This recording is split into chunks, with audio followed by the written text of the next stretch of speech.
આ તો ક્ષેત્રમાં જ્યાં તા કેવો વરસાદ પડેલો છે સારો પડે બા. અને વાવેતર થાય એવો વાર આપણે થઈ ગયો છે ને હા બરફ થઈ ગયો.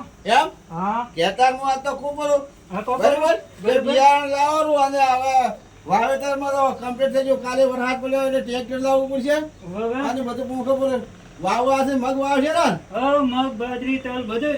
તલ વાવવા હા એટલે આ તલ ડોશીમાં ફરશે ફરળ અને ભૂંદડા જે બી નાખશે તો તલ તો વાવવા જ પડશે. હા વાવવા જ પડશે ને. શું આવું છે ડોશી? વાવેતર તો ખેતર તો આમાં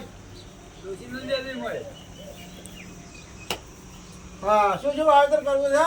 મગ મગ તો હારા છે. ઓલા તો બિયારણ કેવું છે? આ બિયારણ તો સારું છે.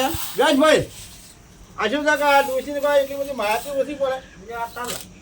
હા તલ ઓલા તો બિયારણ છે. હે સારા છે. આ બિયારણ તમે લાયા ધીર્યું છે જો હવે હારામાં હારું છે બિયારણ. આ બધું વાવેતર કરવાનું છે.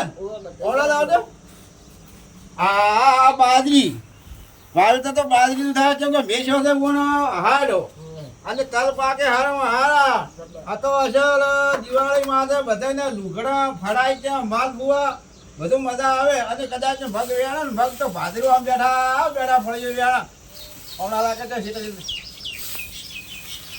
આ મગ છે ને આ ઓપા મગ વાવ બરા અને છેદરાવાળા બાજરી વાવા અને આ બોરડી વાળા તલ વાવા બરાબર બરાબર ને ભાઈ બરોબર છે બરોબર. આ બોરડી વાળા તલ વાવા બરાબર અને આ બાજરી વાવા ભાઈ છેદરા વાળા બરાબર ઓબા વાળા વાવા બરાબર મગ અને પાછળનું પડ્યું ને એ બધા ઝાડ બધા રાખ. અને બીજું ખેતર રહ્યું ને 13 વીઘામાં તો ભરત છો સરતા આપણા બરાબર 13 વીઘામાં ભેંસ્યું બધું પડ્યું આગળ છો મજા કરતો રહે છે.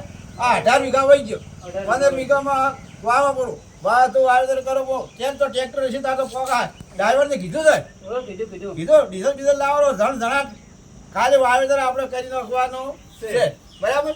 મિત્રો ખેડૂત મિત્રો જો આ વાવેતરનો અમારે વરસાદ છો તો એટલે આજે બિયારણ તૈયાર કર્યું છે અને બિયારણ વાવવા જાવ છે બરાબર. મિત્રો ખેડૂત મિત્રો જો તમને આ વિડીયો ગમે તલ વાવજો બાજરી વાવજો મગ વાવજો કેમ કે હાડો વરસાદ છો છે.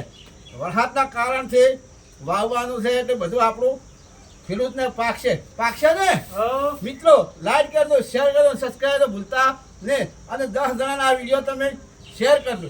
જય માતાજી મિત્રો. ના કરે